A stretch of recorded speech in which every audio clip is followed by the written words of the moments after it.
ನಮಸ್ಕಾರ ವೀಕ್ಷಕರೇ, ಇವತ್ತು ನಾವು ಒಂದು ಟಾಪಿಕ್ ಬಗ್ಗೆ ಮಾತಾಡ್ತಾ ಇದ್ದೀವಿ. ಟಾಪಿಕ್ ಏನಪ್ಪಾ ಅಂತಂದ್ರೆ ಸಾಲದಿಂದ ಮುಕ್ತರಾಗೋದು ಹೇಗೆ. ಯಾಕಂದ್ರೆ ಪ್ರತಿಯೊಂದು ಮನೆಯಲ್ಲಾಗ್ಲಿ ಪ್ರತಿಯೊಬ್ಬರು ಬಾಯಲ್ಲಾಗ್ಲಿ ಯಾವಾಗ್ಲೂ ಸಾಲ ಸಾಲ ಅಂತ ಬರುತ್ತೆ. ಹಾಗಿದ್ರೆ ಸಾಲದಿಂದ ಮುಕ್ತಿ ಪಡೆಯೋದು ಹೇಗೆ, ಯಾವೆಲ್ಲ ರಾಶಿಗಳಿಗೆ ಸಾಲ ಮಾಡ್ತಾರೆ, ಆ ಸಾಲ ಮಾಡೋದ್ರಿಂದ ಕಾರಣ ಏನು, ಈ ದೋಷ ಪರಿಹಾರದಿಂದನ ಇಲ್ಲ ದೋಷದಿಂದನ ಹೇಗೆ ಅನ್ನೋದನ್ನ ತಿಳಿಸ್ಕೊಡೋದಕ್ಕೆ ನಮ್ಮ ಜೊತೆ ಇದ್ದಾರೆ ಖ್ಯಾತ ಜ್ಯೋತಿಷ್ಯರಾದ ಬ್ರಾಹ್ಮಣಿ ಅಂಜಲಿ ಅವರು. ಬನ್ನಿ ಅವರ ಈ ಕಾರ್ಯಕ್ರಮಕ್ಕೆ ಸ್ವಾಗತಿಸೋಣ. ನಮಸ್ಕಾರ ಮೇಡಮ್. ನಮಸ್ಕಾರ ಮೇಡಮ್. ಇವಾಗ ಎಲ್ಲಾ ಕಡೆ ನೋಡ್ಬೋದು, ಎಲ್ಲ ಪ್ರತಿಯೊಬ್ಬರನ್ನು ಆಗ್ಲಿ ಪ್ರತಿಯೊಂದು ಮನೇಲೂ ಆಗ್ಲಿ ಸಾಲ ಸಾಲ ಅಂತಾನೆ ಬರುತ್ತೆ. ಸೊ ಸಾಲ ಅನ್ನೋದು ಯಾವ ಒಂದು ಕಾರಣದಿಂದ ಸಾಲ ಮಾಡ್ತಾರೆ, ಅಂದ್ರೆ ಅದು ರಾಶಿ ದೋಷ ಪ್ರಭಾವದಿಂದನ ಹೇಗೆ ಅಂತ. ನೋಡಿ, ಸಾಲ ಮಾಡದೇ ಇರೋ ಮನುಷ್ಯ ಯಾರು ಇಲ್ಲ. ಪ್ರತಿಯೊಂದಕ್ಕೂ ನಾವು ಸಾಲ ಮಾಡಲೇಬೇಕಾಗತ್ತೆ. ಒಂದು ವಿದ್ಯಾಭ್ಯಾಸಕ್ಕೆ ಅಂತ ಸಾಲ ಮಾಡ್ತಾರೆ, ಎಜುಕೇಶನ್ ವಯಸ್ಸಲ್ಲಿ, ಇಲ್ಲ ತನ್ನ ಸಾಲದ ವೈಯಕ್ತಿಕ ಸಾಲಕ್ಕೋಸ್ಕರ ಮಾಡ್ತಾರೆ. ಮನೆ ಕಟ್ಟಬೇಕಾದ್ರೂ ಕೂಡ ಸಾಲ ಮಾಡ್ತೀವಿ. ಸಾಲ ಮಾಡದೆ ಯಾವುದನ್ನು ಮಾಡೋಕ್ಕಾಗಲ್ಲ. ಋಣಬಾಧೆ ನಮ್ಮಲ್ಲಿ ಇರಲೇಬೇಕಾಗತ್ತೆ. ಈ ರಾಶಿ ಆ ರಾಶಿ ಅನ್ನೋದಕ್ಕಿಂತ ಹೆಚ್ಚಾಗಿ ಪ್ರತಿಯೊಬ್ಬ ಮನುಷ್ಯರು ಋಣಬಾಧೆಯಲ್ಲಿ ಎಲ್ಲೂ ಹೋಗೋಕ್ಕಾಗಲ್ಲ. ನೀವು ಎಂಥ ಅಂಬಾನಿನೇ ಆಗಿಲ್ಲ, ಅವರು ಕೂಡ ಲೋನ್ ತಗೊಂಡೇ ಕಟ್ಟಬೇಕು. ಯಾಕಂದ್ರೆ ಇವತ್ತೆಲ್ಲ ನೋಡಿದಿರಿ ವೈಟ್ ಮನಿ ಟ್ರಾನ್ಸಾಕ್ಷನ್ಸ್ ಎಷ್ಟು ಮಟ್ಟಿಗೆ ಆಗುತ್ತೆ, ಏನಾಗುತ್ತೆ ಅನ್ನೋದನ್ನ. ಸೊ ನಮ್ಮ ಹತ್ರ ಯಾವುದೇ ಒಂದೊಂದು ರೂಪಾಯಿ ನಾವು ಲೆಕ್ಕ ಕೊಡಬೇಕು ಅಂತ ಅಂದ್ರೂ ಅದು ಸಾಲದ ಬಾಧೆಯಲ್ಲೇ ಮನೆ ಕಟ್ಟಬೇಕಾಗತ್ತೆ. ಅವನ ಹತ್ರ ಎಷ್ಟೇ ಹಣ ಇದ್ರೂ ಕೂಡ ಅದಕ್ಕೊಂದು ಲೆಕ್ಕ ತೋರಿಸ್ಕೊಂಡು ನಾವು ಮನೆ ಕಟ್ಟಬೇಕಾಗತ್ತೆ. ಕೆಲವ್ರಿಗೆ ಏನಾಗತ್ತೆ, ಕೆಲವು ರಾಶಿಗಳು ಹೇಗಿರ್ತಾರೆ ಅಂತ ಅಂದ್ರೆ ಅರ್ಜೆಂಟ್ ಆಗಿ ಎಲ್ಲೆಲ್ಲೋ ಕೂಡಾಕಿ ಏನೋ ಮಾಡ್ಬಿಟ್ಟು ಸೈಟ್ ತಗೊಂಡ್ಬಿಡ್ತಾರೆ. ಸೊ ಮನೆ ಕಟ್ಟೋ ಟೈಮಲ್ಲಿ ಏನ್ ಆತರವಾಗಿ ಮಾಡ್ಕೊಳ್ತಾರೆ ಅಂತ ಅಂದ್ರೆ ಈ ಸ್ವಲ್ಪ ಸಾಲ ಮಾಡೋದು ಮನೆ ಕಟ್ಟು ಮೊದಲೇ ಹೇಳ್ತಾರೆ, ಸಾಲ ಮಾಡೋದು ತುಪ್ಪ ತಿನ್ನು ಅನ್ನೋ ಒಂದು ಗಾದೆನೇ ಇದೆ. ಆ ಟೈಮಲ್ಲಿ ಏನ್ ಮಾಡ್ತಾರೆ, ಎಲ್ಲೆಲ್ಲಿ ಸಾಲ ಸಾಧ್ಯತೆ ಆಗುತ್ತೋ ಆ ಸಾಲದ ಒಂದು ಅವಧಿಯಲ್ಲಿ ಮನೆ ಕಟ್ಟೋಕೆ ಶುರು ಮಾಡ್ತಾರೆ. ಹೋಗ್ತಾ ಹೋಗ್ತಾ ಹೋಗ್ತಾ ಕೆಲವ್ರಿಗೆ ಮನೆನೇ ಎಕ್ಸಾಂಪಲ್ ತಗೋಣ, ಕೆಲವು ರಾಶಿಗಳು ಮನೆ ಕಟ್ಟಕ್ಕೆ ಶುರು ಮಾಡ್ತಾರೆ ಅನ್ಕೊಳ್ಳಿ. ಆ ವ್ಯಕ್ತಿಗಳು ಮನೆ ಕಟ್ಟಕ್ಕೆ ಶುರು ಮಾಡ್ತಿದ್ದಂಗೆ ಒಳಗಡೆ ಎಂಟ್ರಿ ಆಗ್ತಾ ಬರೋರೆಲ್ಲ ಏನ್ ಮಾಡ್ತಾರೆ, ಅವ್ರು ಒಂದೇ ಸ್ಟ್ರಕ್ಚರ್ ಇರ್ತಾರೆ. ಹಿಂಗ್ ಕಟ್ಟಪ್ಪ, ಈ ತರ ಮನೆ ಕಟ್ಟಪ್ಪ ಅಂತ ಹೇಳಿ. ಈ ಬಂದವರೆಲ್ಲ ಅಂತ ಮನೆ ಕಟ್ತೀಯಲ್ಲ, ಇನ್ನೇನ್ ಇದಕ್ಕೆ ಒಂದು 5 ಲಕ್ಷಕ್ಕೆ ಮಕ್ಕ ನೋಡ್ತೀಯ, ಅದು ಇನ್ನೊಂದೇನೋ ಅಡಿಷನಲ್ ಮಾಡು, ಮತ್ತೊಂದು ಈ ತರ ಅಡಿಷನಲ್ ಮಾಡ್ಕೋ, ಅದು ಹೇಗೋ ಕಟ್ತಾ ಇದೆಯಾ, ಇನ್ನೊಂದೇನಾರ ಎಕ್ಸ್ಟ್ರಾ ಫೋರ್ಸಸ್ ಒಳಗಡೆ ಇಂಟೀರಿಯರ್ ಏನಾರ ಇರ್ಬೋದು, ಇಂಥದನ್ನೆಲ್ಲ ನೀನ್ ಮಾಡ್ಕೋ ಅಂತ ಹೇಳಿ ಹೇಳ್ಕೊಡೋರು ಜಾಸ್ತಿ ಒಳಗಡೆ ಬರ್ತಾ ಅಷ್ಟು ಏನಾಗುತ್ತೆ, ಆ ವ್ಯಕ್ತಿಯ ಬಜೆಟ್ ಏನಿರುತ್ತೆ. ಈಗ ವ್ಯಕ್ತಿಯ ಬಜೆಟ್ ಒಂದು 50 ಲಕ್ಷ ಸಾಲ ಕಟ್ತಾನೆ ಅಂತ ಅನ್ಕೊಳ್ಳಿ. ಆ ವ್ಯಕ್ತಿ 50 ಲಕ್ಷದಿಂದ ಹೋಗಿ ಅವನು ಎಲ್ಲಾರ ಮಾತುಗಳನ್ನು ಕೇಳಿ ಕೇಳಿ ಕೇಳಿ 1 ಕೋಟಿ ತಗೊಂಡ್ಬಂದಿಟ್ಟಿರ್ತಾನೆ ಬಜೆಟ್. ಸೊ ಅಲ್ಲಿಗೆ ತಿಳ್ಕೊಳ್ಳಿ, ಅವ್ನು ಇದ್ದಿದ್ದು ಕಾನ್ಸೆಪ್ಟ್ ಒಂದು 50 ಲಕ್ಷ, ಅವ್ನಿಗೆ ಲೋನ್ ಆಗಿರೋ ಒಂದು 50 ಲಕ್ಷ 30 ಲಕ್ಷ ಇರುತ್ತೆ. ಈ ಸಣ್ಣ ಪುಟ್ಟ ಅದನ್ನ ಕೂಡಾಕೋ ನಾಡಕೋ ತಂದಾಕಿ ದುಡ್ಡು ತಗೊಂಡಿರ್ತಾನೆ. ಉಳಿದೆಲ್ಲ ಸೇರಿ ಬಂದಂತ ವ್ಯಕ್ತಿಗಳು ಮಾಡಿದಂತ ಸಾಲ ಇದೆಯಲ್ಲ, ಅದೊಂದು 50 ಲಕ್ಷ ಸಾಲ. ಆ ಸಾಲ ತೀರ್ಸ್ಬೇಕು ಅಂತ ಅಂದ್ರೆ ಆ ವ್ಯಕ್ತಿನೇ ಕಮಿಟ್ಮೆಂಟ್ ಒಳಗಾಗೋದು. ಅಂದ್ರೆ ನೀವ್ ಹೇಳೋ ಪ್ರಕಾರ ಅಂದ್ರೆ ಅತಿಯಾಗಿ ಹೋಗಿ ಸಾಲ ಮಾಡ್ತಾರೆ ಅಂತ ಹೇಳಿ. ಆಗ ಏನಾಗುತ್ತೆ, ಒಂದು ಸಾಲ ತೀರ್ಸೋಕ್ ಹೋಗಿ ಮತ್ತೊಂದು ಸಾಲ ತಗೊಳ್ತಾರೆ, ಮತ್ತೊಂದು ಸಾಲ ತೀರ್ಸೋಕ್ ಹೋಗಿ ಇನ್ನೊಬ್ರತ್ರ ಅಡಿಷನಲ್ ಸಾಲ ತಗೊಳ್ತಾರೆ. ಎರಡನ್ನೂ ತೀರ್ಸಕ್ಕಾಗದೆ ಕೊನೆಗೆ ಏನ್ ಮಾಡ್ತಾರೆ, ಕಟ್ಟಿರೋ ಮನೇನು ಮಾಡ್ಬಿಡ್ತಾರೆ. ಸೊ ಈ ಕಾನ್ಸೆಪ್ಟ್. ಅದಕ್ಕೆ ನಾನೇನ್ ಹೇಳ್ತೀನಿ ಅಂತ ಅಂದ್ರೆ, ಸಾಲ ಮಾಡೋದು ತುಪ್ಪ ತಿನ್ನೋದು ನಮ್ಮ ದೊಡ್ಡವರು ಹೇಳಿದ್ದಾರೆ. ಆದ್ರೆ ತಿನ್ಬೇಕಾದ್ರೆ ನಮ್ಮ ಸಾಲವನ್ನ ನಮಗೆ ವಾಪಸ್ ಕೊಡುವಷ್ಟು ಶಕ್ತಿ ನಮ್ಮಲ್ಲಿ ಇದೆಯಾ, ವಾಪಸ್ ನಮ್ಮಲ್ಲಿ ಭರಿಸುವಂತ ಶಕ್ತಿ ನನ್ನಲ್ಲಿ ಇದೆಯಾ, ನನ್ನ ಕಮಿಟ್ಮೆಂಟ್ ತಕ್ಕಂತೆ ನಾನು ಜೀವನ ಮಾಡ್ಬೇಕು. ಈಗ ನೋಡಿ, ನಾನು 100 ರೂಪಾಯಿ ಸಂಪಾದನೆ ಮಾಡ್ತಾ ಇದ್ದೀನಿ ಅಂತ ಅಂದಾಗ ನನ್ನ ಕೈಯಿಂದ 120 ರೂಪಾಯಿ ಹೋಯ್ತು ಅಂದ್ರೆ ಎಕ್ಸ್ಟ್ರಾ 20 ರೂಪಾಯಿ ಸಾಲಗಾರ ಅಲ್ವಾ. ಸೊ 100 ರೂಪಾಯಿ ನಾನು ದುಡಿತಾ ಇದ್ದೀನಿ, 90 ರೂಪಾಯಿ ನಂಗೆ ಸಾಲ ಆಗಿಲ್ಲ, ಇಲ್ಲ ಸಾಲ ಎಲ್ಲ ತೀರ್ಸ್ಬಿಟ್ಟು ಒಂದು 10 ರೂಪಾಯಿ ನಾನು ಉಳಿತಾಯ ಮಾಡ್ತಾ ಇದ್ದೀನಿ ಅನ್ನೋದಾರೆ ಅದೊಂಥರ ಅವಧಿ. ಅಥವಾ ನಾನು ದುಡಿಯೋ ದುಡ್ಡೆಲ್ಲ 100 ರೂಪಾಯಿ 100 ಖಾಲಿ ಆಯ್ತು ಅಂದ್ರೆ ಅದೊಂದು ಸೆಕೆಂಡ್ ಅವಧಿ. ಇನ್ ಥರ್ಡ್ ಲೆವೆಲ್ ಇದೆಯಲ್ಲ, 100 ರೂಪಾಯಿಗೆ 120 ರೂಪಾಯಿ ಸಾಲ ಮಾಡ್ತಲ್ಲ, 20 ರೂಪಾಯಿ ಕಟ್ಟಕ್ಕೆ ಹೋಗಿ ಅತಿಯಾದ ಸಾಲ ಮಾಡ್ಕೊಂಡು ಏನಾಗುತ್ತೆ, ಆ ಒಂದು ಸೈಟ್ ಕಳ್ಕೊಳ್ಳುವಂಥದ್ದು, ಮನೆ ಕಳ್ಕೊಳ್ಳುವಂತ ಭಾವನೆ ಆಗುತ್ತೆ ಒಂದು. ಅದಕ್ಕೆ ನಾನು ಏನ್ ಹೇಳ್ತೀನಿ ಈ ಚಾನಲ್ ಅಲ್ಲಿ ಮೇಡಮ್ ಅವರೇ, ದಯವಿಟ್ಟು ಸಾಲ ಮಾಡೋದಕ್ಕಿಂತ ಮುಂಚೆ ದೊಡ್ಡವರು ಒಂದೊಂದು ಗಾದೆ ಕೂಡ ಹೇಳಿದ್ದಾರೆ, ಹಾಸಿಗೆ ಇದ್ದಷ್ಟು ಕಾಲ್ ಚಾಚು. ಪ್ರೆಸೆಂಟ್ಲಿ ಎಲ್ಲ ರಾಶಿ, ನೀವು ರಾಶಿ ಕೇಳಿದ್ರಿ, ಯಾವ ರಾಶಿಗಳಲ್ಲಿ ನಾನು ಮಾಡಿದಾಗ ರಾಶಿಗಳು ಸಾಲಗಳು ಮಾಡ್ತಾರಂತೆ ನೋಡಿ. 12 ಬಚಕ್ರದಲ್ಲಿ ಬರುವಂತಹ 12 ರಾಶಿಗಳು ಕೂಡ ಬಹಳ ಬುದ್ಧಿವಂತರೆ. ಯಾರೇನೊಂದು ಒಂದಕ್ಕೊಂದು ಸವಾಲಿಸುವಂತವ್ರು. ಆ ರಾಶಿಗಳು ಸಾಲ ಮಾಡ್ತಾರೆ ಅನ್ನೋದಕ್ಕಿಂತ ಹೆಚ್ಚಾಗಿ ಯಾವ ದಶಾಭುಕ್ತಿಗಳೆಲ್ಲ ಅತಿ ಹೆಚ್ಚು ಸಾಲ ಮಾಡುತ್ತೆ ಅನ್ನೋದು ಕೂಡ ವೆರಿ ಇಂಪಾರ್ಟೆಂಟ್ ಆಗತ್ತೆ. ಅದಕ್ಕೆ ನಾನೇನು ಹೇಳೋದು, ಯಾವ ರಾಶಿಯವರೇ ಆಗಿರ್ಲಿ, ಯಾವುದನ್ನೇ ಆಗಿರ್ಲಿ, ಈಗ ಮನೆ ಕಟ್ಟೋ ಯಜಮಾನ ಇಸ್ ವೆರಿ ಇಂಪಾರ್ಟೆಂಟ್. ಅದು ಯಜಮಾನಿನೋ ಯಾರು ಇರ್ಲಿ, ಮನೆ ತಗೊಂಡಿದೀವಿ ಅಂದ್ರೆ ಅದೊಂದು ಶುಭ ಸಮಾಚಾರ. ಅದನ್ನ ತಗೊಂಡು ನಾವು ತೀರ್ಸ್ಬೇಕಾಗಿದೆ ಅಂದ್ರೆ ಒಂದಷ್ಟು ವರ್ಷಗಳ ಕಾಲ ಬೇಕಾಗತ್ತೆ. ಆ ಸಾಲ ತೀರ್ಸಕ್ ಹೋಗಿ ಮತ್ತೊಂದು ಕಡೆ ಸಾಲ ತೀರ್ಸೋದು ಬೇಡ. ನಮ್ಮ ಕೈಯಲ್ಲಿ ಆಗಿದ್ದಷ್ಟೇ, ದೊಡ್ಡವ್ರು ಹೇಳ್ತಾರೆ ನೋಡಿ, ಹಾಸಿಗೆ ಇದ್ದಷ್ಟು ಕಾಲ್ ಚಾಚು ಅಂತ. ನಮ್ಮ ಕೈಯಲ್ಲಿ ಆದಷ್ಟು ತಗೊಂಡು ಅದಕ್ಕೆ ತಕ್ಕಂತೆ ನನ್ನ ಬಜೆಟ್ ಎಷ್ಟಿದೆ, ಅದಕ್ಕೆ ನಾನು ಎಷ್ಟು ಉಳಿತಾಯ ಮಾಡ್ಬೋದು. ಉಳಿತಾಯ ಮಾಡೋದ್ರಿಂದ ನಾನು ಬೇರೆ ಸಾಲಗಳನ್ನ ಎಷ್ಟು ತೀರ್ಸ್ಕೋಬೋದು ಅನ್ನೋದು ನೋಡ್ಕೋಬೇಕಾಗತ್ತೆ. ಇದೆಲ್ಲದಕ್ಕಿಂತ ಹೆಚ್ಚಾಗಿ ಆ ರಾಶಿಯ ಒಂದು ಏನು ಮನೆ ಯಜಮಾನ ಅಥವಾ ಯಜಮಾನಿಯ ಒಂದು ಜಾತಕದಲ್ಲಿ ಯಾವ ದಶಾಭುಕ್ತಿ ನಡೀತಾ ಇದೆ, ಆ ಟೈಮಲ್ಲಿ ನಾನು ಸಾಲ ಮಾಡಿದ್ರೆ ಬೆಟರ ಅಲ್ವಾ ಅನ್ನೋದನ್ನ ನೋಡ್ತಾ. ಓಕೆ, ಹಾಗಿದ್ರೆ ಈಗ ರಾಶಿ ಮೇಲಿನ ದೋಷ ಪ್ರಭಾವದಿಂದಾನೇ ಮನುಷ್ಯರು ಸಾಲ ಮಾಡ್ತಾರ, ಇಲ್ಲ ಅಂತಂದ್ರೆ ಪ್ರತಿಯೊಬ್ರು ಸಾಲ ಮಾಡೇ ಮನೆ ಕಟ್ಟಬೇಕು ಅಂತನ? ಈಗ ಯಾವ್ದೋ ಒಂದು ದೋಷ ಇರುತ್ತೆ, ಆ ದೋಷ ಇರೋರೆಲ್ಲ ಸಾಲ ಮಾಡ್ತಾರೆ ಅನ್ನೋದಾದ್ರೆ ಯಾವ ರಾಶಿಯವರು ಈ ಒಂದು ಸಾಲ ಅನ್ನೋ ಸೂಲಕ್ಕೆ ಸಿಗಾಕೋತಾರೆ? ಈಗ ನಾವು ಮನೆ ಕಟ್ಟೋ ಅಂದೇ ವಿಚಾರ ಅಲ್ಲ ನೋಡಿ. ಮನೆಗೆ ಎಷ್ಟೋ ಜನ ದುಡ್ಡು ಇಟ್ಕೊಂಡಿರ್ತಾರೆ, ಹಣ ಇಟ್ಕೊಂಡಿರ್ತಾರೆ, ಭೂಮಿನೇ ಸಿಕ್ಕಿರಲ್ಲ. ಭೂಮಿ ಹೊಲಿಬೇಕು ಅಂದ್ರೆ ಸುಮ್ಮನೆ ಅಲ್ಲ, ಹೆಣ್ಣು ಒಂದು ಮಣ್ಣು ಹೊಲಿಬೇಕು ಅಂದ್ರೂ ಅದಕ್ಕೆ ಪುಣ್ಯ ಬೇಕಂತ. ಸೊ ಅದಕ್ಕಾಗಿ ಏನಾಗುತ್ತೆ, ನಾವು ಹೆಣ್ಣು ಅಂತ ಅಂದ್ರೆ ನನ್ನ ಮನೆಗೆ ಮದುವೆ ಮಾಡ್ಕೊಳ್ಳೋಕ್ಕೂ ಅದೊಂದು ಯೋಗ ಇರಬೇಕು. ಸೊ ಮಣ್ಣು ಅಂದ್ರೆ ನಾನು ಒಂದು ಭೂಮಿ ತಗೊಳಕ್ಕೆ ಒಂದು ಯೋಗ ಇರಬೇಕು. ಸೊ ಒಂದು ಅಂದ್ರೆ ಸಂಪಾದನೆ ಮಾಡೋಕೆ ಒಂದು ಜಾಗ, ನಮಗೆ ಸಂಪಾದನೆಗೆ ಒಂದು ದಾರಿ ಇರಬೇಕು. ಇಷ್ಟನ್ನು ನಾವು ಮಾಡ್ತೀವಿ ಅಂದ್ರೆ ಅದಕ್ಕೆ ಯೋಗಗಳನ್ನು ಕೇಳ್ಕೊಂಡೇ ಬರಬೇಕು. ಇದೆಲ್ಲವಕ್ಕೂ ನೋಡ್ಕೊಂಡು ತುಂಬಾ ಜನ ನೋಡಿ, ಎಷ್ಟೋ ಜನ ಇವತ್ತು ದುಡ್ಡು ಇರ್ತಾರೆ, ಬಾಡಿಗೆ ಮೇಲೆ ಇರ್ತಾರೆ, ಸ್ವಂತ ಮನೆ ತಗೊಳಕ್ಕೂ ಜಾಗ ಆಗ್ತಿರಲ್ಲ. ಹಣ ಇದ್ರೂ ಅವಕಾಶ ಇರಲ್ಲ, ಅದು ಕೂಡ ಬರಬೇಕು ಯೋಗ ಅಂತ ಹೇಳ್ತೀವಿ. ಸೊ ಕೆಲವು ದೋಷಗಳಿಂದಲೂ ಕೂಡ ಕೆಲವರು ಕಟ್ಕೊಂಡಿರೋ ಮನೆಯನ್ನು ಮಾರೋಂಥ ಚಾನ್ಸಸ್ ಉಂಟು. ಅಥವಾ ಕೆಲವರು ತುಂಬಾ ಸಾಲ ಸುಳಿಲ್ ಬಿದ್ದು ಸಾಲ ಅಂತ ಹೇಳಿ ನೀವೇ ನೋಡಿರ್ಬೋದು. ನಮ್ಮ ಯಾವುದು ಕಾಫಿ ಕೆಫೆ ಡೇ ಸಿದ್ಧಾರ್ಥ ಅವ್ರು ಕೂಡ ಸಾಲದಲ್ಲಿ ಹೋದ್ರು ಅಂತ ಹೇಳಿದ್ರು ನೋಡಿ. ಅದು ಕೂಡ ವೆರಿ ಇಂಪಾರ್ಟೆಂಟ್ ಆಗೋದ್ರಿಂದ ಸಾಲ ಅಂತ ದೊಡ್ಡ ಕಾಫಿ ಕೆಫೆ ಡೇ ಇರೋ ಒಬ್ಬ ಮನುಷ್ಯನಿಗೂ ಸಾಲ ಬರುತ್ತೆ.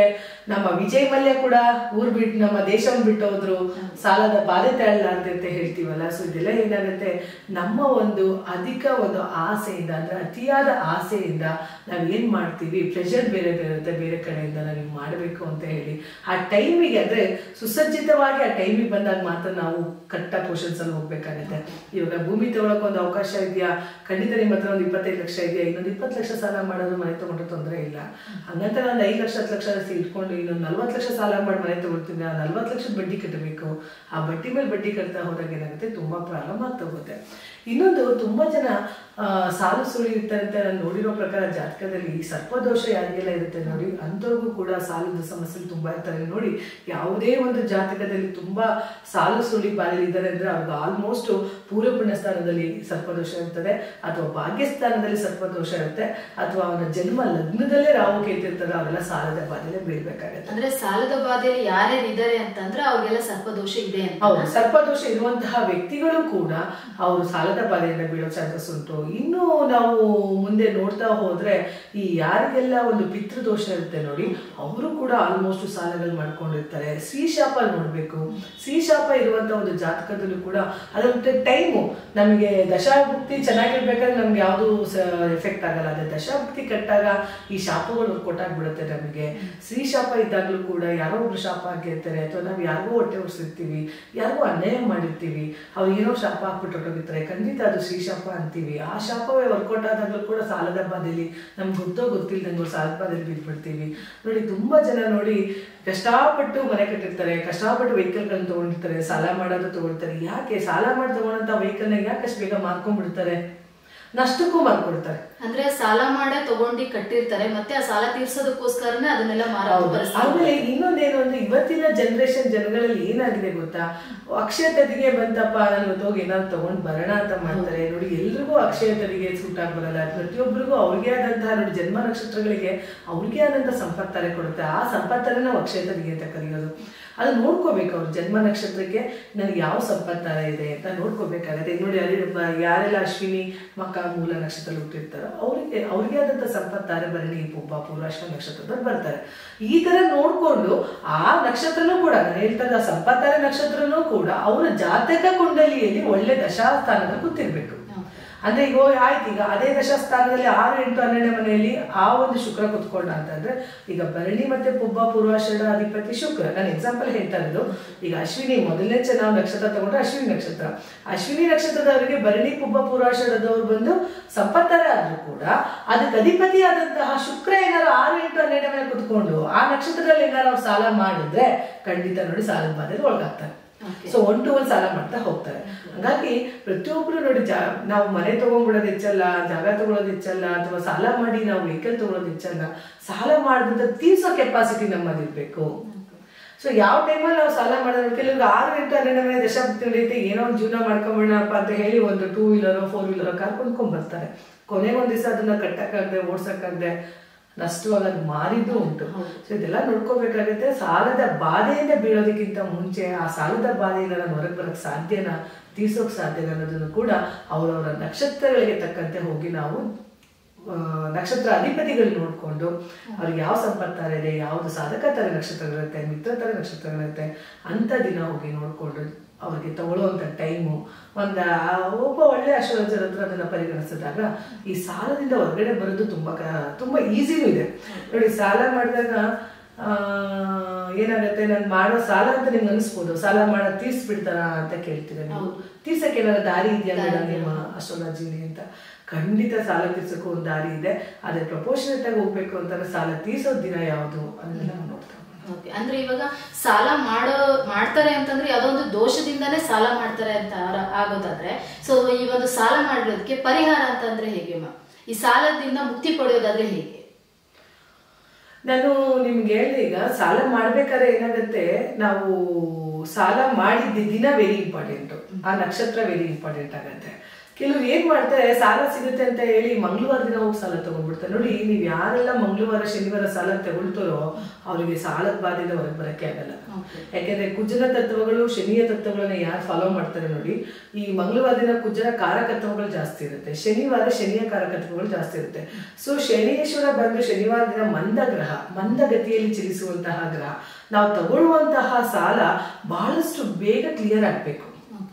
ಸೊ ಅದನ್ನು ಕೂಡ ನಾವು ನೋಡ್ಕೋಬೇಕಾಗತ್ತೆ. ಮತ್ತೆ ನಾವು ತಗೊಳ್ಳೋ ದಿನ ರಾಶಿ ಇದೆಯಲ್ಲ, ಅದು ಚಲರಾಶಿ ಆಗಿರ್ಬೇಕು, ಅಂದ್ರೆ ಮೂವಬಲ್ ಆಗ್ಬೇಕು. ಈಗ ಏನಾದ್ರು ಸ್ಥಿರ ರಾಶಿಯಿಂದ ನಾವು ಅದನ್ನ ಸಾಲ ಕೊಟ್ಬಿಟ್ಟೆ ಅಂತ ಅನ್ಕೊಳ್ಳಿ, ನಾವು ಸಾಲ ತೀರ್ಸಕ್ಕೆ ಆಗಲ್ಲ, ನಾವು ಬಡ್ಡಿ ಕಟ್ಕೊಳ್ತಾ ಹೋಗ್ಬೇಕು. ಆಯ್ತಾ? ಅಷ್ಟು ತೀರ್ಸಕ್ಕೆ ಆಗೋದಿಲ್ಲ. ಬಡ್ಡಿ ಕಟ್ಕೊಂಡು ಬಡ್ಡಿ ಮೇಲೆ ಬಡ್ಡಿ ಬೆಳೆದು ಅದನ್ನ ತೀರ್ಸಿ ಕೂಡ ಅವ್ರ ಕೈಲಾಗೋದಿಲ್ಲ. ಹಂಗಾಗಿ ಅದನ್ನ ನೋಡ್ಕೊಂಡು ನಾವು ತಗೊಳ್ಳೋದು ಇಂಪಾರ್ಟೆಂಟ್ ಆಗುತ್ತೆ. ಜನಸಾಮಾನ್ಯರಿಗೆ ಏನಾಗುತ್ತೆ, ಅದ್ರ ಅರಿವಿರಲ್ಲ. ಯಾವ ದಿನ ಹೋದ್ರು ನಮ್ಗೆ ಇವತ್ತು ಲೋನ್ ಆಗೋಯ್ತು, ಇವತ್ತು ಹೋಗ್ತಾರೆ ತುಂಬಾ ಜನ, ಮಂಗಳವಾರ ದಿನ ಲೋನ್ ಆಗುತ್ತೆ, ಅದನ್ನ ತಗೊಂಡು ಬಂದು ಮನೆಗೆ ಇಟ್ಕೊಂಡು ಯೂಸ್ ಮಾಡ್ಬಿಡ್ತಾರೆ. ಹಂಗಂತ ಆಗೋಯ್ತು ಅನ್ಕೊಳ್ಳಿ. ಈಗ ಶನಿವಾರ ಆಕ್ಚುಲಿ ಸಾಲವನ್ನ ನಾವು ತೀರ್ಸ್ಬೇಕಂದ್ರೆ ನಾವು ಮಂಗಳವಾರ ಮತ್ತೆ ಶನಿವಾರ ಸಾಲವನ್ನ ತೀರ್ಸಿದ್ರೆ ಬಹಳಷ್ಟು ಉಪಯೋಗ ಆಗುತ್ತೆ. ಸಾಲ ತೀರ್ಸ್ಬೇಕು ಅನ್ನೋಕ್ಕೊಂದು ಉಪಯೋಗ ಇದೆ ಅಸ್ಟ್ರಾಲಜಿ ನಾವು ಹೇಳ್ತೀವಿ ಅನ್ನೋದಾದ್ರೆ. ಯಾಕಂದ್ರೆ ಅಸ್ಟ್ರೋ ಸೈನ್ಸ್ ಅಲ್ಲಿ ಮೀರಿದ್ ಯಾವ್ದೂ ಇಲ್ಲ ಮೇಡಮ್, ಎಲ್ಲವೂ ಅದು ವಿಧಿವಿಧಾನದಲ್ಲೇ ನಡೆಯುವಂಥದ್ದು. ನೋಡಿ, ಯಾರು ಸಾಲ ಮಾಡಿದಿರೋ, ಇವಾಗ ನಾನು ಎಕ್ಸಾಂಪಲ್ ಕೆಲಸ ಮಾಡೋರಿಗೆ ಹೇಳ್ತೀನಿ.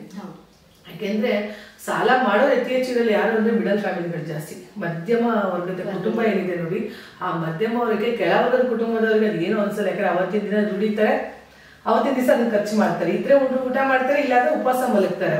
ಬಟ್ ಮಧ್ಯಮ ಕುಟುಂಬ ಜನ ಇದೆಯಲ್ಲ, ಮಧ್ಯಮ ಕುಟುಂಬದ ಜನಾಂಗ ಏನಾಗಿದೆ, ಆ ಕಡೆನೂ ಅಲ್ಲ ಈ ಕಡೆನೂ ಅಲ್ಗ, ಅಡಕೆ ಮಧ್ಯದ ಕತ್ರಿ, ಆ ಕಡೆ ಇದು ಮಾಡಕ್ಕಲ್ಲ, ಮುಂದೂರಕ್ಕೂ ಆಗಲ್ಲ, ಈ ಕಡೆ ಸಾಲದ ಬಾಧೆ ಇದೆ, ಇದೂ ಮಾಡಕ್ಕಾಗಲ್ಲ. ಎರಡೂ ಬ್ಯಾಲೆನ್ಸಿಂಗ್ ಮಾಡದೆ ಏನ್ ಮಾಡ್ತಾರೆ, ಕೊನೆಗೂ ದಿವಸ ಎಲ್ಲವೂ ಕಳ್ಕೊಳ್ಳುವಂತ ಒಂದು ಸಂದರ್ಭ ಬರುತ್ತೆ. ಎಜುಕೇಶನ್ಗೋಸ್ಕರ ಸಾಲ ಮಾಡ್ತಾರೆ, ಎಜುಕೇಶನ್ ತೀರ್ಸಕ್ಕಾಗದೆ ತುಂಬಾ ಕಷ್ಟಗಳನ್ನು ಪಡುವಂಥದ್ದು. ಮಕ್ಳುಗಳೆಲ್ಲ ಎಜುಕೇಶನ್ ಬಿಡಿಸಿ ಕೆಲ್ಸಕ್ಕೆ ಬೇಗ ಹಾಕ್ಬಿಡ್ತಾರೆ. ಯಾಕಂದ್ರೆ ಸಾಲದ ಬಾಧೆ, ದುಡಿಲೇಬೇಕಲ್ವಾ, ಬಡ್ಡಿ ಕಟ್ಟಕ್ಕಾದ್ರೂ ದುಡಿಬೇಕಲ್ಲ ಅನ್ನೋ ಕಾರಣದಿಂದ ಮಾಡ್ತಾರೆ. ನೋಡಿ, ಯಾರೆಲ್ಲ ಸಾಲ ಮಾಡಿದ್ರೆ ಈ ವಾಯಿಲ್ ನಾನು ಏನು ಹೇಳ್ತೀನಿ ಅಂತಂದ್ರೆ, ಪ್ರತಿ ಮಂಗಳವಾರ ಶನಿವಾರ ಏನ್ ಬರುತ್ತೋ ಅವತ್ತಿನ ದಿನ ನೀವು ಉಪ್ಪಿನ ಒಂದು ದೀಪವನ್ನ ಹಚ್ಚಿ, ಒಂದು ತಟ್ಟೆ, ಒಂದು ಅಡಿಕೆ, ಮಣ್ಣಿನೊಂದು ತಟ್ಟೆ ಸಿಗುತ್ತೆ, ಆ ತಟ್ಟೆಯ ಮೇಲೆ ಉಪ್ಪನ್ನ ಹರಡಬೇಕು. ನೀವು ಸಂಬಳ ಯಾವಾಗಾದ್ರೂ ತಗೊಂಡ್ ಬನ್ನಿ. ನಾನು ಎಕ್ಸಾಂಪಲ್ ಮನೆ ಕೆಲಸವ್ರಿಗೆ ಹೇಳಿದೆ. ಈಗ ಮನೆ ಕೆಲಸ ಪ್ರತಿ ಒಂದು ತಿಂಗಳು ಒಂದು ಡೇಟ್ ಅಂತ ಇರುತ್ತೆ, ಆ ಡೇಟಿಗೆ ಸಂಬಳ ತಂದ್ರು ಅನ್ಕೊಳ್ಳಿ, ಇಸ್ಕೊಂಡು ಬಂದ್ರು ಅನ್ಕೊಳ್ಳಿ, 10,000 ಸಂಬಳ ಬರುತ್ತೆ ಒಬ್ಬ ಮನೆ ಕೆಲಸದ ಇರುತ್ತೆ.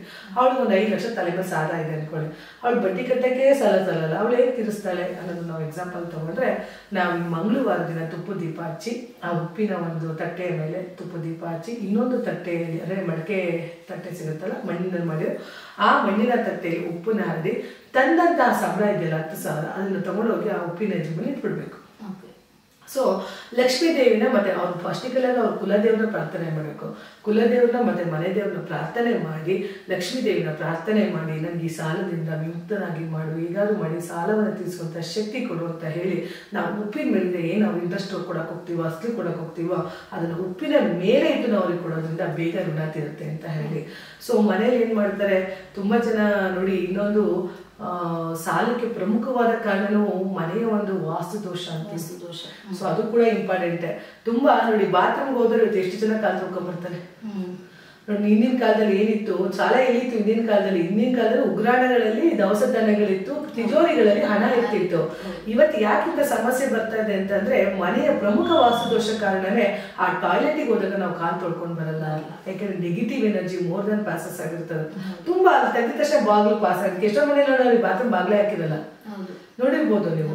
ಸೊ ಅದು ಅಷ್ಟು ನೆಗೆಟಿವ್ ಎನರ್ಜಿ ಒಳಗಡೆ ಬರೋದ್ರಿಂದ ಏನಾಗುತ್ತೆ, ಆ ಮನೆಯಲ್ಲಿ ವಾಸ್ತುದೋಷ ಉಂಟಾಗತ್ತೆ, ಸಮಸ್ಯೆಗಳು ಉಂಟಾಗತ್ತೆ, ಈ ತರ ಫೈನಾನ್ಷಿಯಲ್ ಸಮಸ್ಯೆ. ನೋಡಿ ನಮ್ಮ ಮನೆ ತುಂಬಾ ಚೆನ್ನಾಗಿ ಪಾಸಿಟಿವಿಟಿ ಇದ್ರೆ ಮಾತ್ರ ಲಕ್ಷ್ಮಿ ಇರ್ತಾಳೆ, ಇಲ್ಲಾಂದ್ರೆ ಅಲ್ಲಿ ಲಕ್ಷ್ಮೀ ದೇವಿ ಹೋಗ್ತಾಳೆ, ಜ್ಯೇಷ್ಠ ದೇವಿ ಬಂದು ವಾಸ ಮಾಡ್ತಾಳೆ. ದರಿದ್ರ ಲಕ್ಷ್ಮಿ ಯಾವಾಗ ವಾಸ ಮಾಡ್ತಾರೋ ಅವ್ರ ಮನೆ ಕಷ್ಟ ಬಂತು ಅಂತಾನೆ ಅರ್ಥ. ಅದಕ್ಕೆ ನಾನು ಏನು ಈ ವಾಹಿನಿಯಲ್ಲಿ ಹೇಳ್ತೀನಿ ಅಂದ್ರೆ, ನೀವು ಯಾವ ಪೂಜೆ ಮಾಡೋದಕ್ಕಿಂತ ಹೆಚ್ಚಾಗಿ ಎಲ್ಲ ಪೂಜೆಗಳು ಮಾಡ್ತಾರಲ್ಲ ಸರಿ, ಆದ್ರೆ ಟಾಯ್ಲೆಟ್ಗಳಲ್ಲಿ ಕಾಲು ತೊಳೆದು ಬರಲ್ಲ. ದಯವಿಟ್ಟು ಎಷ್ಟು ಸರಿ ಬಾತ್ರೂಮ್ ಹೋಗ್ತೀರೋ ಅಷ್ಟು ಸರಿನೂ ಕಾಲು ತೊಳೆದು ಬರಬೇಕು. ಪ್ರತಿದಿನ ಮನೆ ಒರೆಸ್ಬೇಕಾದ್ರೆ ಒಂದು ಇಡೀ ಉಪ್ಪಾಕಿ ಮನೆ ಒರೆಸಿ. ಯಾಕೆಂದ್ರೆ ಋಣಬಾಧೆಗಳನ್ನ ಕ್ಲಿಯರ್ ಮಾಡುವಂಥದ್ದು, ನೆಗೆಟಿವ್ ಎನರ್ಜಿಗಳನ್ನ ರಿಮೂವ್ ಮಾಡುವಂತಹ ಒಂದು ಶಕ್ತಿ ಇದೆ ಅಂತ ಅಂದ್ರೆ ಉಪ್ಪಿನಲ್ಲಿ. ತುಂಬಾ ಜನ ನೋಡಿ ಸಮುದ್ರಕ್ಕೆ ಹೋಗಿ ಸ್ನಾನ ಮಾಡ್ಕೊಂಡ್ ಬರೋರು ವರ್ಷಕ್ಕೊಮ್ಮೆ. ಯಾಕೆ ಮಾಡ್ತಾ ಇದ್ರು ಇಲ್ಲಿ? ಉಪ್ಪಿನಲ್ಲಿ ಇರುವಂತಹ ಒಂದು ನೆಗೆಟಿವ್ ಎನರ್ಜಿ ನಮ್ಮನ್ನ ಕಡಿಮೆ ಮಾಡ್ತಾ ಕಾರಣಕ್ಕೆ ಅವತ್ತಿನ ಕಾಲಕ್ಕೆ ಸಮುದ್ರ ಸ್ನಾನಗಳನ್ನು ಮಾಡ್ಕೊಂಡು ಬರ್ತಾ ಇದ್ರು. ಹಾಗಾಗಿ ನೀವೇ ಮನೇಲಿ ಸ್ನಾನ ಮಾಡ್ಬೇಕಾದ್ರೆ ಒಂದು ಚಿಟಿಕೆ ಉಪ್ಪುನ ಬೆರೆಸಿ ಸ್ನಾನ ಮಾಡೋದ್ರಿಂದ ಈ ನೆಗೆಟಿವ್ ಎನರ್ಜಿಗಳಿಂದ ಹೊರಗಡೆ ಬರ್ಬೋದು. ಹಾಗೆ ಕೆಲವು ಶ್ರೀಮಂತರುಗಳು ನೋಡಿ, ತುಂಬಾ ಜನ ಶ್ರೀಮಂತರ ಮನೆಯಲ್ಲೂ ಕೂಡ ಸಾಲದ ಬಾಧೆ ಇದ್ದಿರುತ್ತೆ. ಅವ್ರ ಮೇಲೂ ಏನ್ ಕಡಿಮೆ ಇರಲ್ಲ. ನೋಡಿ ನಾನು ತುಂಬಾ ನೋಡ್ತಾ ಇರ್ತೀನಿ, ಅಷ್ಟರಾಜ್ಯಗಳಲ್ಲಿ ಕೋಟಿಗಟ್ಟಲೆ ದುಡ್ಡು ಎಣಿಸೋರು ಕೂಡ ಇವತ್ತು ಲಿಕ್ವಿಡ್ ಮನಿ ಕದ್ದಾಡ್ತಾರೆ. ನಂತರ ಕೋಟಿಗಟ್ಟಲೆ ದುಡ್ಡಿತ್ತಪ್ಪ, ಹಣ ಇತ್ತು, ಇವತ್ತು 10-15 ಲಕ್ಷಕ್ಕೂ ನಮ್ಗೆ ದುಡ್ಡು ಬೇಕು, 5-10 ಲಕ್ಷಕ್ಕೂ ದುಡ್ಡು ಬೇಕು ಅಂತ ಒದ್ದಾಡ್ತಾರೆ ಅಂತ ಅಂದ್ರೆ ಆ ಒಂದು ನೆಗೆಟಿವ್ ಎನರ್ಜಿ ನಮ್ಮನ್ನ ಅಟ್ಯಾಕ್ ಮಾಡಿದಾಗ ಮಾತ್ರ ಸಾಧ್ಯತೆ ಆಗುತ್ತೆ. ಎಷ್ಟೇ ದುಡ್ಡು, ಈಗ ಸ್ಥಿರಾಸ್ತಿ ತಗೊಂಡು ಏನ್ ಮಾಡ್ತೀವಿ, ಲಿಕ್ವಿಡ್ ಮನಿ ಇಲ್ಲ ಅಂದಾಗ. ಸೊ ಪ್ರಾಪರ್ಟಿ ಜೊತೆಗೂ ಕೂಡ ಸಾಲಗಳು ಮಾಡ್ಕೊಂಡು ಏನಿರ್ತಾರೆ ಅಂಥವ್ರಿಗೆ ನಾನು ಏನಿಲ್ಲ ಇಷ್ಟಪಡ್ತೀನಿ ಅಂದ್ರೆ, ನಾವು ಯಾವುದೇ ಪ್ರಾಪರ್ಟಿ ರಿಜಿಸ್ಟ್ರೇಷನ್ ಮಾಡಿಸ್ಕೊಳ್ಳೋದಿರ್ಲಿ, ಆ ದಿನ ನಮಗೆ ನಕ್ಷತ್ರ ವೆರಿ ಇಂಪಾರ್ಟೆಂಟ್ ಆಗುತ್ತೆ. ಮಂಗಳವಾರ ಶನಿವಾರ ಯಾವುದೇ ಕಾರಣಕ್ಕೂ ಸಾಲಗಳನ್ನ ಮಾಡಬೇಡಿ. ಅದೆಷ್ಟೇ ಕಷ್ಟ ಇರಲಿ, ಮಂಗಳವಾರ ಶನಿವಾರ ಯಾವುದೇ ಕಾರಣಕ್ಕೂ ಸಾಲಕ್ಕೆ ಕೈ ಹೊಡೆದ್ರೆ ನೀವು ಯಾವತ್ತೂ ಅದನ್ನ ವಾಪಸ್ ಬರೋಕ್ಕಾಗಲ್ಲ. ಸೊ ಅದನ್ನ ನಾವು ನೋಡ್ಕೋಬೇಕಾಗತ್ತೆ. ಅಂದ್ರೆ ಸಾಲದಿಂದ ಈಗ ಮುಕ್ತಿನ ಪಡಿಬೇಕಂತಂದ್ರೆ ನೀವು ಹೇಳಿದ ಒಂದು ಪರಿಹಾರನ ಮಾಡಿದ್ರೆ ಸಾಲದಿಂದ ಮುಕ್ತಿ ಪಡಿಬಹುದು ಅಂತ ಹೇಳ್ತೀರಾ. ಸೊ ಈಗ ಒಂದು ದೀಪನ ಹಚ್ಚಿ ಅಂತ ಹೇಳಿದ್ರೆ, ಆ ಒಂದು ದೀಪನ ಎಲ್ಲಿ ಹಚ್ಬೇಕು? ಅಂದ್ರೆ ಈಗ ದೇವ್ರ ಮನೇಲಿ ಹಚ್ಬೇಕಾ, ಇಲ್ಲ ಅಂತಂದ್ರೆ ಈಗ ದೇವ್ ಮೂಲೆ ಅಂತ ಬರುತ್ತೆ ಅಲ್ಲಿ ಹಚ್ಬೇಕಾ, ಎಲ್ಲಿ ಹಚ್ಬೇಕಾ ಒಂದು ದೀಪ? ನಾನು ಹೇಳೋದಿರೋದು, ಇವಾಗ ಮನೆಯೆಲ್ಲ ಕಸ ಗುಡಿಸೋದು ಒರೆಸೋದಾದ್ಮೇಲೆ ಮನೆಯ 4 ಮೂಲೆಗೂ ಚಿಟಿಕೆ ಉಪ್ಪು ಹಾಕ್ಬೇಕು. ಯಾಕೆಂದ್ರೆ 4 ದಿಕ್ಕುಗಳಿಂದ ಬರುವಂತಹ ನೆಗೆಟಿವ್ ಎನರ್ಜಿ ಕೂಡ ತುಂಬಾ ಇಂಪಾರ್ಟೆಂಟ್ ಆಗುತ್ತೆ. ಮನೆಯಲ್ಲಿ ಯಾವುದೋ ಒಂದು ವಾಸ್ತು ದೋಷ ಇರ್ಬೋದು, ಭೂಮಿ ದೋಷ ಇರ್ಬೋದು, ಎಲ್ಲಿ ದೋಷ ಅಂತ ಕಂಡುಹಿಡಿತಾರೆ ಜನಸಾಮಾನ್ಯರು, ಅದು ಆಗೋದಿಲ್ಲ. ಅದಕ್ಕೆ ಅದ್ರ ಬದಲು ಏನಾಗುತ್ತೆ, ಪ್ರತಿಯೊಂದು ಮಂಗಳವಾರ ಶನಿವಾರ ಅಥವಾ ಅಮಾವಾಸ್ಯೆ ಹುಣ್ಣಿಮೆ ದಿನ, ಪರ್ಟಿಕ್ಯುಲರ್ 15 ಅಮಾವಾಸ್ಯೆ ಬರುತ್ತೆ, 15 ಹುಣ್ಣಿಮೆ ಬರೋದ್ರಿಂದ ಅವತ್ತಿಂದ ಅದರ ಮನೆ ಶುದ್ಧ ಮಾಡಿ 4 ಮೂಲೆಗಳಿಗೂ ಉಪ್ಪನ್ನ ಇಟ್ಟು ಆಮೇಲೆ ಹೋಗಿ ಮನೆ ದೇವರೊಳಗಡೆ ದೀಪವನ್ನ, ನಾನು ಏನ್ ಹೇಳಿದೆ, ಮಣ್ಣಿನ ಒಂದು ತಟ್ಟೆಯಲ್ಲಿ ದೀಪವನ್ನ ಹಚ್ಚಿ, ಆ ಒಂದು ಅಡಿಕೆ ತುಪ್ಪ ದೀಪವನ್ನ ಹಚ್ಚಿ, ತುಪ್ಪ ದೀಪವನ್ನು ಸಣ್ಣದು ಮಣ್ಣಿನ ದೀಪ ಸಿಗುತ್ತೆ, ಆ ಉಪ್ಪಿನ ಒಳಗಡೆ ಹೆಸರನ್ನ ಬರಿಬೇಕಾಗುತ್ತೆ. ಯಾರ್ಯಾರ ಸಾಲ ಇದೆ ನೋಡಿ, ಆ ಸಾಲವನ್ನ ಒಂದು ಕೆಂಪು ಪೆನ್ನಲ್ಲಿ ಬರೆದು ಇಂತಿಂತವ್ರಿಗೆ ಮನುಷ್ಯ ಸಾಲ ಕೊಡ್ಬೇಕು, ಅದನ್ನ ಪರಿಹಾರ ಮಾಡುವಂತಹ ಶಕ್ತಿ ನನಗೆ ಕೊಡು ಅಂತಂದಾಗ ಅಟ್ಲೀಸ್ಟ್ ಒಂದು ಸ್ವಲ್ಪ ದಿನಗಳ ನಂತರ ನಾನು ಅವ್ರಿಗೆ ಅದನ್ನು ತೀರಿಸುವಂತಹ ಶಕ್ತಿ ಬಂದ್ಬಿಡುತ್ತೆ. ಓಕೆ, ನೋಡಿದ್ರಲ್ಲ ವೀಕ್ಷಕರೇ, ಸಾಲದಿಂದ ಮುಕ್ತಿ ಪಡೆಯೋದು ಹೇಗೆ ಅಂತ. ಸೊ ಮತ್ತಷ್ಟು ವಿಚಾರಗಳನ್ನ ತಿಳ್ಕೋಬೇಕಾದ್ರೆ, ಇಲ್ಲ ಮೇಡಮ್ ಹತ್ರ ಮಾತಾಡ್ಬೇಕಂದ್ರೆ ಸ್ಕ್ರೀನ್ ಮೇಲೆ ರೋಲ್ ಆಗ್ತಾ ಇರೋಂಥ ನಂಬರ್ಗೆ ಕಾಂಟ್ಯಾಕ್ಟ್ ಮಾಡಿ ಅವ್ರ ಜೊತೆ ನೀವು ಮಾತಾಡ್ಬೋದು. ನಮಸ್ಕಾರ.